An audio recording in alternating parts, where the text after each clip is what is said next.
Paris Match, mais à la une, justement, la femme cachée de Vladimir Poutine. Je dis justement, non pas à cause de cette femme, mais parce qu'on parlait de Russie. Exactement, une enquête sur Alina Kabaeva, c'est une championne de gymnastique surnommée la femme la plus souple de Russie, avec laquelle le président entretiendrait une liaison depuis 2006. Ils auraient même plusieurs enfants ensemble. Alors Paris Match s'est intéressé à leur histoire cachée et au parcours de cette femme. Pour cela, le magazine s'est appuyé notamment sur le travail de journalistes d'investigation russes, tous exilés, car c'est loin d'être un sujet simplement people. En fait, enquêter sur cette femme, c'est enquêter sur le système Poutine.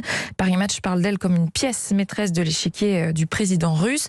Cette femme, devenue soudainement très riche, tout comme sa famille, devenue aussi députée du parti de Vladimir Poutine, avant de prendre la tête du conseil d'administration du plus gros groupe de médias russes, médias de propagande, pour un modeste salaire d'environ 10 millions de dollars. Et puis, il est surprenant surtout de découvrir que dans ce contexte de sanctions internationales, Alina Kabaeva y échappe, alors qu'en fait, elle joue indirectement un rôle dans cette guerre en Ukraine. C'est ce que m'a raconté Caroline Fontaine, qui est l'auteur de l'article de Paris Match. Les filles de Poutine sont sur la liste, l'ex-femme de Poutine y est, elle n'y est pas.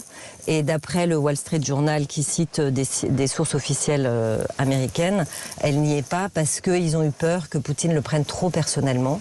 Et donc pour éviter une escalade entre la Russie et les États-Unis, les Américains ont choisi de ne pas l'y placer. Or, quand on fait cette enquête, on réalise que non seulement elle est évidemment très très proche de Poutine, elle partage sa vie, mais elle est aussi un maillon essentiel dans sa chaîne de pouvoir, puisqu'elle est à la tête du conseil d'administration du plus gros groupe de propagande russe. Et à ce titre, elle participe à tout ce qui est en train de se passer avec l'Ukraine. Paris Match est en kiosque dès aujourd'hui. Mais je le montre si vous regardez europe1.fr. Il y a des caméras dans ce studio.